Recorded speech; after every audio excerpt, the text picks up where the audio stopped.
The surrender of the Vorthak fleet created an eerie silence across the Kepler-4 and Amphor-2 system. For the first time in days, no weapons fired, no ships maneuvered for battle, and no soldiers crept through shadows. The only sounds were the hum of life support systems and the quiet conversations of people trying to understand what had just happened. Commander Deho stood in the main tunnel chamber, surrounded by 50,000 colonists who had emerged from the deeper passages to watch the rescue unfold on every available screen. Children who had been born on New Busan stared in wonder at images of Earthships filling their sky. "They came for us," whispered Dr. So-Jin, tears running down her face. "They actually came for us." Admiral Yoon's image appeared on the main communication screen, and his presence seemed to fill the chamber with calm authority. "Citizens of New Busan Colony, this is Admiral Jae Sung-yoon of the Human Expeditionary Fleet. You are safe. The threat has been neutralized, and we are beginning rescue and recovery operations immediately." A cheer erupted from the colonists that echoed through the tunnels like thunder. Families embraced, children laughed, and hardened miners wept openly. They had prepared for death and found salvation instead. But Admiral Yoon wasn't finished speaking. "I want you all to understand something," he continued, his voice carrying across every speaker in the colony. "When your distress signal reached Earth, every major government, military command, and civilian organization dropped everything to respond. The ships you see above you represent not just the military, but the combined will of humanity to protect its own." On the surface, the aftermath of the battle revealed the true scope of humanity's response. Colonel Min-Ho Han's Special Forces teams had captured nearly every Vorthak ground position without a single human casualty. The aliens sat in neat rows, their weapons confiscated, their armor powered down, looking stunned and defeated. War Leader Vex was brought before Admiral Yoon aboard the Soul's Pride. The Vorthak commander had expected execution or imprisonment. Instead, he found himself in a meeting room with tea and comfortable chairs. "You're not what I expected," Vex said cautiously. Admiral Yoon sat across from him, reviewing reports on a tablet. "What did you expect?" "Savagery, revenge. Your species has a reputation for violence." Yoon looked up with a slight smile. "We have a reputation for many things. Violence is only one tool in our collection." He gestured to the tactical displays showing the captured Vorthak fleet. "As you've discovered, your forces were already here when we arrived, weren't they?" Vex asked. "The invisible attacks, the equipment failures, the psychological pressure, that was all planned. The moment your empire began moving ships toward this system, we knew about it. The moment you dropped out of hyperspace, we were already in position. The moment you threatened civilian lives, your fate was sealed." Vex felt a chill run through him. "How is that possible? Our intelligence showed no human military presence in this sector. Your intelligence was looking for conventional forces. Patrol ships, defense platforms, obvious military installations." Yoon leaned forward. "We don't operate that way anymore. Every human colony is protected, even if that protection is invisible." The scope of the revelation was staggering. Vex had attacked what he thought was an isolated, defenseless mining colony. Instead, he had triggered a response from the most advanced military force in the galaxy, one that had been watching and waiting from the moment his ships entered the system. Dr. Young-Soo Lim entered the meeting room, carrying files on Vorthak psychology and culture. "Admiral, I've completed my analysis of their command structure. War Leader Vex was following orders from his Supreme Commander, who threatened to execute him if he failed." "Is that true?" Yoon asked. Vex nodded reluctantly. "The punishment fleet is already en route. If I failed to break your colony, they would have destroyed the entire planet." "How many ships in this punishment fleet?" 200 vessels. Enough to turn worlds into ash." Yoon exchanged glances with Dr. Lim. "And when do they arrive?" 6 days. Admiral Yoon stood and walked to the viewport, looking out at the captured Vorthak ships floating powerlessly around the planet. "War Leader Vex, you're going to help us send a message to your Supreme Commander." "What kind of message?" "The kind that ensures this never happens again. On the planet's surface, the real work of rescue and recovery was beginning. Transport ships from the human fleet landed near New Busan, disgorging medical teams, engineers, construction crews, and enough supplies to rebuild the entire colony twice over. Engineer Taemin worked alongside human technicians to restore the colony's power grid and communication systems. I've never seen technology like this, he told the team leader, a cheerful woman named Yunhee, who seemed to treat impossible repairs as routine maintenance. Quantum field generators, she explained, installing equipment that would make the colony's defenses stronger than most military bases. Standard package for frontier installations now. After what happened to the Kepler colonies last year, Earth decided no human settlement should ever be vulnerable again. Captain Yunhee found herself working with Colonel Han's Special Forces teams to establish new defensive positions around the colony. The human soldiers moved with casual efficiency that made her own training look elementary. How many colonies do you protect like this? She asked Lieutenant Nam. All of them, Nam replied simply. Every human settlement, from the smallest research station to the largest orbital cities. The government made it very clear after the Proxima incident. No human gets left behind, no matter how far from Earth they are. Dr. Sojin was amazed by the medical teams from the human fleet. They brought not just supplies and equipment, but volunteers who had dropped everything to help colonists they had never met. Why? She asked Dr. Min Jun, the chief medical officer from the carrier Busan Hope. Why send so many people for one colony? Because you're human, he answered as if it were the most obvious thing in the world. Because when humans are in trouble, other humans respond. That's what we do. The next few days passed in a blur of construction, healing, and preparation. The colonists learned that their rescue had involved not just military forces, but civilian volunteers, engineering corps, medical units, and supply ships carrying everything from construction materials to children's toys. Commander Daeho found himself in the strange position of coordinating between his colonists and what was essentially a small city's worth of Earth personnel who had arrived to help. The efficiency was staggering. In 3 days, they had repaired all the damage from the Vorthak attack and improved the colony's defenses beyond anything he had imagined possible. Admiral, he said during one of their daily coordination meetings, this is incredible, but why so much? We're just one colony. Admiral Yoon smiled. Commander, you're thinking too small. This isn't just about New Busan. This is about sending a message to every species in the galaxy about what happens when you threaten human families. On the 6th day, that message was delivered. The Vorthak punishment fleet dropped out of hyperspace expecting to find a devastated planet and the wreckage of war leader Vex's forces. Instead, they found something that would change the balance of power in the galaxy forever. The human fleet had grown. What had been 37 ships was now over 200 vessels, including massive dreadnoughts and carrier groups that had arrived from across human space. They hung in perfect formation around the planet, their weapons powered but not yet targeted. Supreme Commander Thrak stared at the tactical display with growing horror. How many ships do the humans have? Sir, we count 217 vessels, including 12 capital ships of unknown class, his sensor officer reported with a shaking voice. What are our orders, Supreme Commander? Asked his fleet commander. Thrak was about to order an attack when a transmission filled every screen on his flagship. War leader Vex appeared, but he was sitting in what was obviously a human conference room, very much alive and unharmed. Supreme Commander, Vex said calmly, I am speaking to you from the human flagship. I am being treated well, as are all of my soldiers. The humans have made me an offer to pass along to you. What offer? Thrak demanded. Admiral Yoon stepped into view beside Vex. Supreme Commander Thrak, I am Admiral Jae-sung Yoon. Your forces are outnumbered, outgunned, and surrounded. But that's not why you're going to surrender. Then why? Because every human colony in the galaxy is now protected by fleets like this one. Because attacking human civilians has become a suicide mission for any species foolish enough to try it.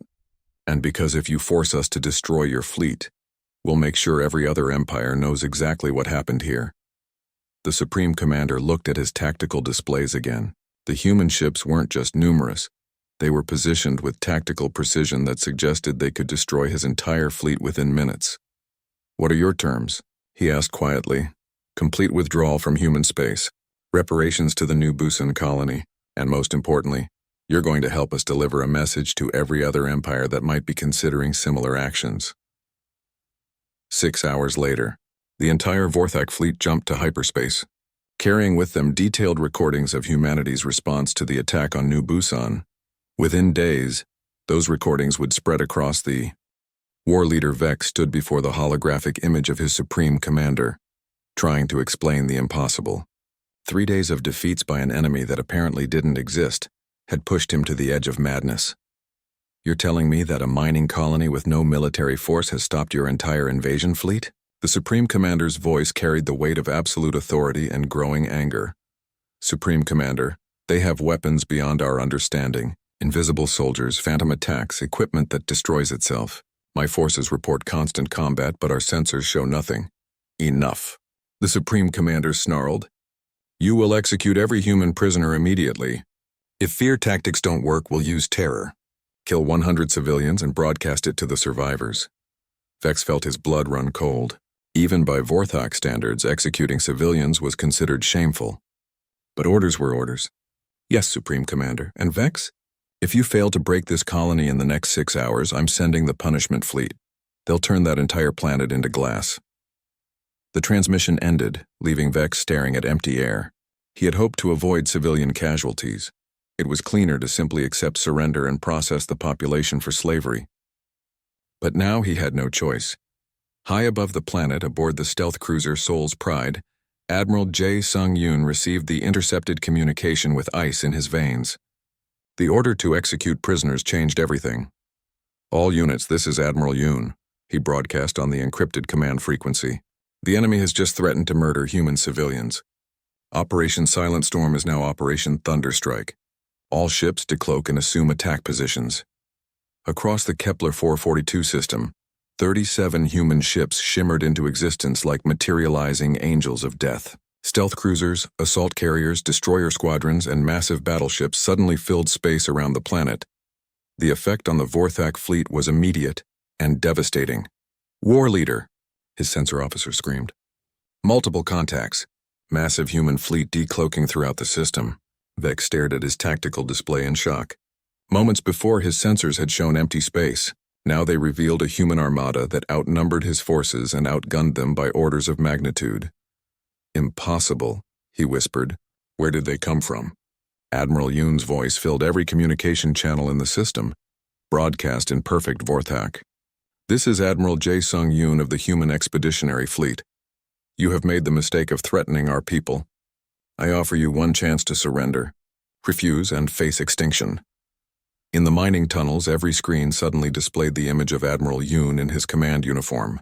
Commander Daeho stared in disbelief as the human fleet appeared on the tactical displays. Earth sent a fleet? Dr. Sojin whispered. But how did they get here so fast? Taemin was studying the sensor readings with wide eyes. Those aren't just any ships. Look at the design signatures. That's experimental technology. The newest, most advanced vessels in the human fleet. Captain Yoon Hai was counting ships on the display. 37 vessels. A full expeditionary force. She turned to Daeho with tears in her eyes. They didn't abandon us. Earth sent everything they had. On the surface, the Vorthak ground forces were in chaos. Soldiers who had been fighting invisible enemies for days suddenly realized they had been facing the most elite military units in human space. The phantoms and ghosts that had been tormenting them were real. They were just using technology so advanced it might as well have been magic. Colonel Minho Han stood atop a ridge overlooking the main Vorthak base. His adaptive camouflage suit finally deactivated. His soldiers materialized around him like deadly flowers blooming in the morning light. All teams, Phase 3 is authorized, he broadcast. Let's show them what humans do to those who threaten our families. The assault that followed would be studied in military academies for generations. Human. Soldiers didn't simply attack the Vorthak positions. They dismantled them with surgical precision. Every shot was calculated, every movement planned. They disabled enemy weapons without killing the operators when possible, but eliminated threats to civilian life with ruthless efficiency. Lieutenant Hyojin Nam led her team through the Vorthak command post like a scalpel cutting through flesh. Enemy soldiers fired wildly at targets they couldn't properly see, their weapons loaded with the training ammunition that Wu Jin had substituted for live rounds. Base command, we need immediate backup. A Vorthak officer was screaming into his communicator. We're under attack by superior forces. Nam stepped out of her camouflage field directly in front of him. The alien's eyes went wide with terror as he finally saw one of the ghosts that had been haunting his forces. Your base command isn't coming, she said calmly in perfect Vorthak. They're dealing with their own problems right now. Above the planet, the space battle was less a fight than a demonstration. General Sang-Wook Park's assault fleet moved through the Vorthak ships like wolves through sheep. Human weapon systems designed during decades of peace but built for the possibility of war proved devastatingly effective. Captain Ji-hoon Seo commanded the assault carrier Incheon Thunder.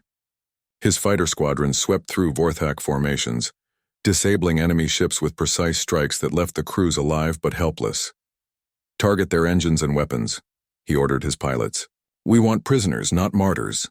The Vorthak fleet tried to retreat, but found their escape routes blocked by human ships that seemed to anticipate their every move. What they didn't realize was that tech specialist Wu Jin had been inside their navigation computers for days, mapping their tactical protocols and preferred escape vectors. War leader Vex watched his proud fleet being dismantled piece by piece. Ships that had conquered dozens of worlds were being disabled by human forces that fought with a combination of advanced technology and tactical brilliance. That left him stunned. "Sir," his communication officer reported with a shaking voice, "the humans are broadcasting on all frequencies. They're demanding our surrender. What are our options?" Vex asked his tactical officer. "None, sir. They have us completely surrounded and outgunned. If we try to fight, they'll destroy us. If we try to run, they'll stop us." Vex closed his eyes. In 40 years of military service, he had never faced an enemy like this. The humans hadn't just defeated his forces. They had made it look easy. In the tunnels, the colonists watched in amazement as their salvation unfolded on the screens above them. Commander Daeho stood beside Dr. Sojin and Engineer Taemin, all of them staring at the tactical displays showing human ships systematically capturing or disabling every Vorthak vessel. "How long have they been here?" Sojin asked quietly. Taemin was reviewing the sensor logs. "According to this, the first stealth ships arrived 3 days ago, right after we sent the distress signal." 3 days, Daeho repeated. "They've been here for 3 days and we never knew." Yun-hai was studying the deployment patterns of the Special Forces units. Those invisible soldiers we kept catching glimpses of during the fighting. They were human special forces. They've been protecting us this entire time. The realization hit them all at once. They had never been alone. While they had been preparing for their last stand, convinced that no help was coming, humanity's finest warriors had already been fighting for them. Admiral Yoon's voice filled the communication channels again. "War Leader Vex, you have 60 seconds to surrender your fleet, or I will demonstrate why attacking human civilians is considered a fatal error throughout this galaxy." Vex looked around his command bridge at officers who had served with him for decades. All of them were looking to him for an answer he didn't have. "Signal the fleet," he said quietly. "All ships stand down. We surrender." The words felt like poison in his mouth, but the alternative was the complete destruction of his forces by an enemy that had outfought, outmaneuvered, and outthought them at every turn. As the Vorthak ships powered down their weapons, the colonists of New Busan finally understood the truth. Earth had never abandoned them. The moment their distress call had reached home, humanity had mobilized the largest rescue operation in galactic history. They had believed no aid would arrive. Instead, humanity had struck like a storm, and the galaxy would never forget what happened when human families were threatened. Tech specialist Wu Jin Kang had not slept in 36 hours. His eyes burned as he stared at the cascading data streams flowing across his screens. He had broken into every major Vorthak computer system, their logistics network, communication arrays, even personal entertainment devices. What he was doing went beyond simple hacking. He was rewriting their reality. "Supply Convoy 7 Alpha requesting route confirmation," came a Vorthak voice over the intercepted communications. Wu Jin smiled and typed rapidly. Within seconds, he had altered their navigation computers to send the convoy in a wide circle that would end up right back where it started. He also modified their fuel readings to show they had enough energy for twice the actual distance. The convoy would run out of power in the middle of nowhere, with their own computers telling them they should still have a full tank. Dr. Young-Soo Lim worked beside him, analyzing every intercepted communication for psychological pressure points. The Vorthak, he had discovered, were deeply afraid of the unknown. Their culture was built on conquest and control. When faced with something they couldn't understand or fight, they became paralyzed with fear. Their mythology mentioned something called the Void Stalker, Lim explained to Admiral Yoon during their morning briefing. A supernatural hunter that punishes those who prey on the weak. We're accidentally fulfilling their worst nightmares. Accidentally? Yoon raised an eyebrow. Well, maybe not so accidentally anymore. In the mining tunnels, Commander Daeho was preparing for what he believed would be their final assault. The Vorthak deadline had passed, and intelligence suggested they were mobilizing for a massive attack. His small force of defenders had positioned themselves at strategic choke points throughout the tunnel system. Remember, we're not trying to win, he told Captain Yoon Hai and her soldiers. We're trying to make them pay such a high price that they'll think twice about attacking human colonies again. And Hai nodded grimly. My people understand, sir. We'll hold the line. What none of them expected was how the assault would actually unfold. The attack began at dawn. Vorthak soldiers advanced on the tunnel entrances in full battle formation, their powered armor gleaming in the morning light. They moved with military precision, covering each other as they approached the openings that led down into the colony's refuge. Engineer Taemin watched them through hidden cameras positioned around the tunnel entrances. They're coming in force, he reported to Daeho. At least 1,000 soldiers in the first wave. All units prepare for contact, Daeho ordered. But something was wrong with the Vorthak formation. As Taemin watched, soldiers began stumbling and falling for no apparent reason. Their neat lines wavered as troops looked around nervously, firing at shadows that shouldn't exist. What are they shooting at? Uni asked, studying the displays. Through his scope, Taemin could see Vorthak soldiers aiming at empty air, their weapons discharging at targets that weren't there. Some of them were shouting into their communicators, reporting contact with enemies that the cameras couldn't detect. Then he saw something that made him question his own sanity. A figure in advanced armor materialized for just a moment beside a Vorthak soldier. The alien never saw it coming. The figure struck once precisely and the Vorthak collapsed. Then the figure vanished again as if it had never existed. Did anyone else see that? Taemin asked quietly. See what? Daeho demanded. There was someone up there, someone in armor I've never seen before. They just appeared and disappeared. Dr. Sojin was monitoring the medical bay when the first wounded Vorthak prisoners were brought in by their own forces. The aliens were babbling about invisible attackers, phantom soldiers, and weapons that fired without sound or flash.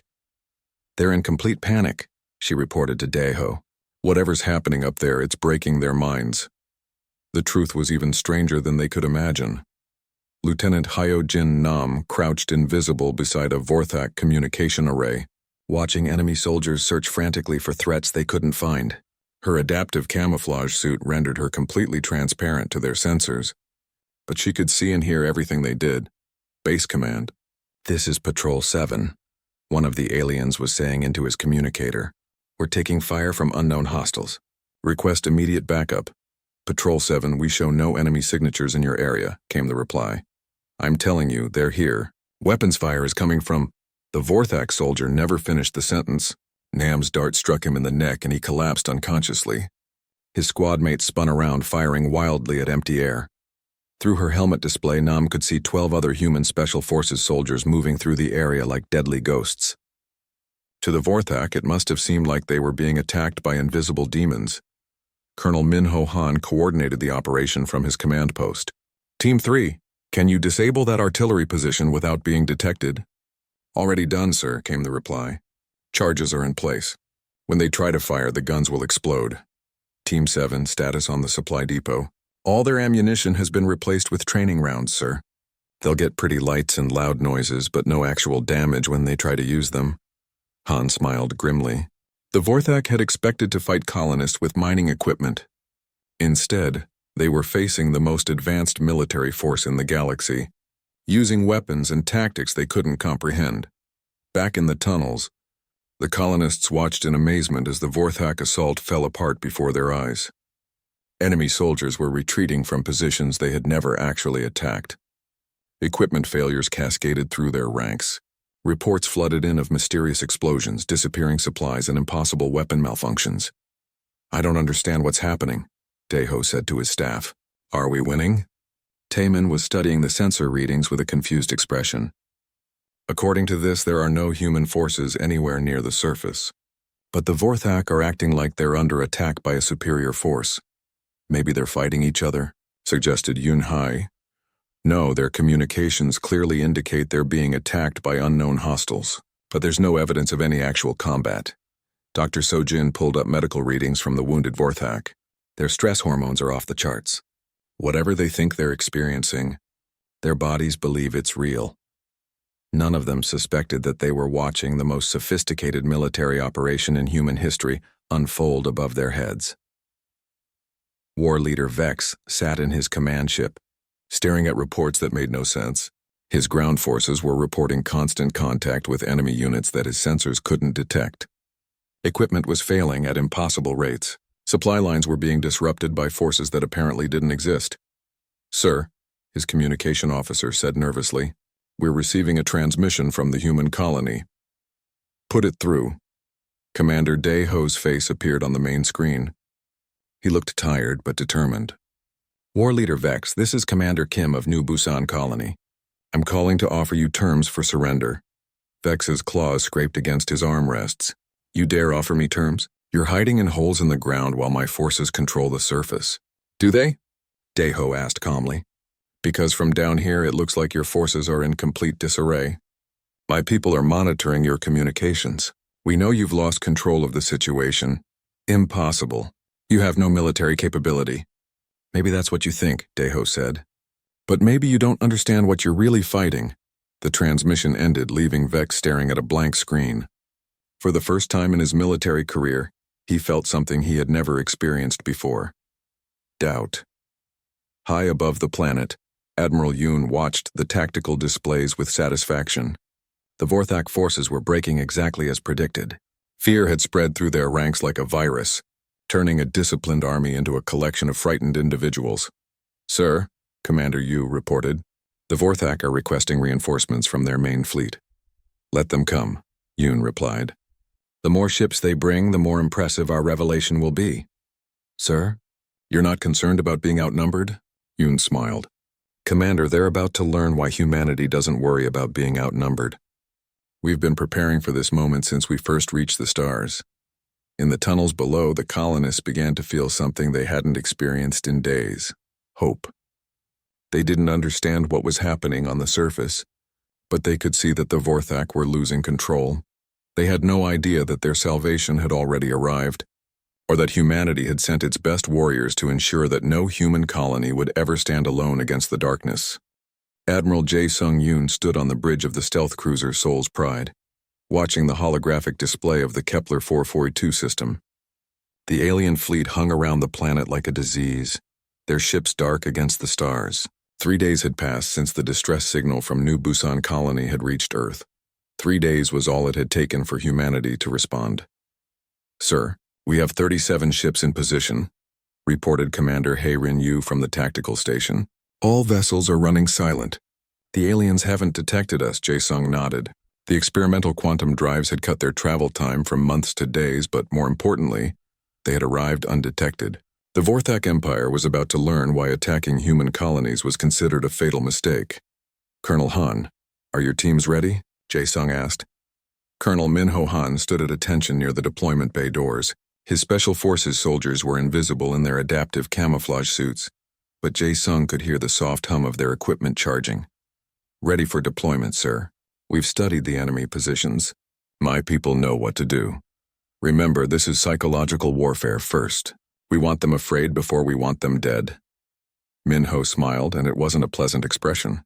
"Fear is what we do best, sir." The first phase began at midnight, colony time.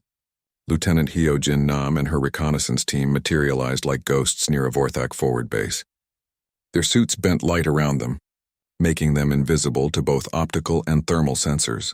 The Vorthak sentries never saw them coming. Nam watched through her scope as an alien soldier patrolled the perimeter of the base. The creature carried a plasma rifle and wore heavy combat armor. It should have been safe. It should have been protected. Nam's rifle fired a single dart loaded with a paralytic agent. The Vorthak guard collapsed silently. Her team moved in, dragged the unconscious alien into the shadows, and vanished. To anyone watching, the sentry had simply disappeared. 5 minutes later, another guard went missing from a different post. Then another. By morning, the Vorthak base commander was staring at empty guard posts and no explanations. Security footage showed nothing. Sensors detected nothing. His soldiers were simply gone. War leader Vex received the first confused reports in his command ship. Guards missing, supply convoys arriving empty, equipment found destroyed in ways that made no sense. His subordinates spoke in nervous whispers about impossibilities. "You're telling me that 6 guards vanished without a trace?" Vex asked his ground commander. "Yes, war leader. No signs of struggle, no energy weapon discharges, no vehicle tracks. They were there, then they weren't." Vex's claws scraped against his command chair. In 40 years of conquest, he had never encountered anything like this. Double the patrols, triple the sensor sweeps, it didn't help. The second night brought worse reports. An entire supply convoy had been found abandoned on the road to the main base. The drivers were gone. The cargo containers were empty, though they had been full when they departed. Most disturbing of all, someone had arranged the empty containers to spell out words in human writing. The translation made every Vorthak soldier nervous. "We are watching." In the mining tunnels below, Commander Deho listened to intercepted Vorthak communications with growing confusion. Taman had managed to tap into their encrypted channels using modified mining equipment. "They're reporting massive casualties, but they're not attacking us," Deho said to his assembled staff. "Supply problems, missing patrols, equipment failures." Dr. Sojin frowned at the reports. "This doesn't make sense. We haven't left the tunnels except for scouting missions." Captain Yun Hai studied the tactical displays. "Whatever's happening up there, it's working in our favor. The enemy is becoming disorganized." None of them suspected the truth. 3 kilometers above their heads, Colonel Han's teams were conducting a masterpiece of psychological warfare. They had studied Vorthak culture during the 3-day journey to the system. Dr. Young-Soo Lim, the fleet's xenopsychology specialist, had identified critical weaknesses in the alien mindset. The Vorthak were conquerors, but they were also creatures of superstition. Their mythology spoke of shadow hunters that stalked the guilty in the darkness between worlds. Han's teams were making that mythology real. Tech specialist Wu Jin Kang sat in his ship's cyber warfare center, his fingers dancing across holographic keyboards. He had penetrated the Vorthak computer networks and was feeding them false information. Supply manifests showed equipment that didn't exist. Troop movement orders led patrols in circles. Medical reports described injuries that no weapons could cause. Most importantly, he was editing their security footage. Where cameras should have shown human soldiers, they showed nothing. Where motion sensors should have detected intruders, they registered only empty air. To the Vorthak, their enemies had become invisible demons. On the 4th night, the psychological pressure finally broke one of their soldiers. A young Vorthak trooper named Kix stumbled into his commander's tent, babbling about shadows that moved wrong and footprints that appeared in empty soil. "The human resistance has powers beyond technology," Kix whispered. "They walk through walls. They see through our eyes. They are not natural." His commander struck him across the face. "Control yourself. There are no such things as supernatural powers." But even as he said it, the commander's voice shook. He had seen the reports. Equipment destroyed by impossible means, guards who vanished mid-sentence during radio communications, supply caches emptied while under constant surveillance. War leader Vex called an emergency meeting of his senior staff. The holographic display showed their positions around the colony, but the neat military formations were beginning to show gaps. Units were requesting transfers away from patrol duty. Morale reports were becoming increasingly concerning. "Status report," Vex demanded. "We've lost 67 soldiers to unknown causes," his ground commander reported. "No bodies recovered. No evidence of combat. They're just gone. Equipment losses? 30% of our supply convoys have been compromised. Vehicles found empty, cargo missing, no signs of attack." Vex's claws scraped deeper into his chair. "What do you mean, no signs of attack?" "No weapon signatures, no vehicle tracks, no disturbance of the surrounding area. The cargo simply isn't there anymore." Another commander spoke up nervously. "Sir, the troops are beginning to talk about the old stories. The shadow hunters from the void myths. Superstitious nonsense." Vex snarled, but his voice carried no conviction. In the human fleet, Admiral Yoon watched the intelligence reports with satisfaction. The Vorthak were breaking exactly as predicted. Fear was spreading through their ranks faster than any virus. "Phase 2? Asked Commander Yu. "Not yet," Yoon replied. "Let them stew in their own terror a bit longer." "Colonel Han, how are your teams holding up?" "We could do this for weeks, sir," came Han's voice over the comm. The enemy is jumping at shadows now. Half their patrols are shooting at empty air. Dr. Lim added his assessment from the analysis center. Their psychological profile suggests they're approaching a breaking point. Vorthak culture values strength and certainty. This invisible threat attacks both. Maintain pressure, Yoon ordered, but be ready to escalate. If they threaten civilian lives directly, we move to Phase 2 immediately. In the mining tunnels, the colonists had no idea that humanity's finest warriors were already fighting for them. They heard the confused Vorthak communications, saw the disorganization in enemy ranks, but attributed it to luck or tactical mistakes. Commander Daeho gathered his people for what he thought might be their final stand. The aliens' deadline was approaching, and soon they would attack in force. Whatever's been happening up there, it's given us a chance, he told the assembled defenders. When they come for us, we'll be ready. Above them, invisible guardians continued their silent war. The Vorthak had wanted to inspire fear in human hearts. Instead, they had awakened something far more terrifying than they could imagine. The galaxy's most dangerous predators were hunting, and the Vorthak were the prey. The morning sun of Kepler 442b cast long shadows across the mining colony of New Busan. Commander Daeho Kim stood on the observation deck of the main administrative building, watching the daily shift change at the mineral processing plants. 50,000 people called this place home now. Families who had traveled across the galaxy to build something new. Children who had never seen Earth but called this rocky world their home. The peaceful morning shattered when the sky erupted in fire. Massive alien ships dropped out of hyperspace like falling mountains. Their hulls were black as void, covered in sharp angles that hurt to look at. Energy weapons lit up the morning sky as the ships destroyed every satellite and communication array in orbit. The colony's small defense fleet of 6 patrol ships vanished in seconds, turned to glowing debris. Daeho ran to the emergency console and slammed his hand on the red alert button. Sirens wailed across the colony. His fingers flew over the communication controls, trying to send a distress signal to the Galactic Federation. Static filled the speakers. Every channel was dead. Dr. Sojin Park burst into the command center, her medical coat still damp from the hospital. Daeho, what's happening? The patients are panicking. We're under attack, he said, pointing at the main screen. The alien ships were moving into attack formation above the colony. Some kind of empire I've never seen before. They've cut all our communications. Engineer Taemin Lee stumbled in next, grease on his hands from the morning repairs. The power grid is holding, but those energy blasts knocked out half our shield generators. Captain Yun-Hai Cho was the last to arrive, her uniform wrinkled from sleep. She had been working late shifts training the colony's small defense force. Sir, my people are ready. 200 soldiers against whatever that is. She gestured at the screen showing the massive alien fleet. The main view screen crackled to life. An alien face appeared. Gray skin stretched tight over sharp bones, eyes like black glass, and a mouth full of needle teeth. When it spoke, the words came through translation software in a voice like grinding metal. Humans of New Busan Colony. I'm War Leader Vex of the Vorthak Empire. You will surrender in 72 hours. Those who submit will be spared for slave labor. Those who resist will be eliminated. This is your only warning. The screen went black. Silence filled the command center. Daeho looked at his friends. People who had helped build this colony from nothing.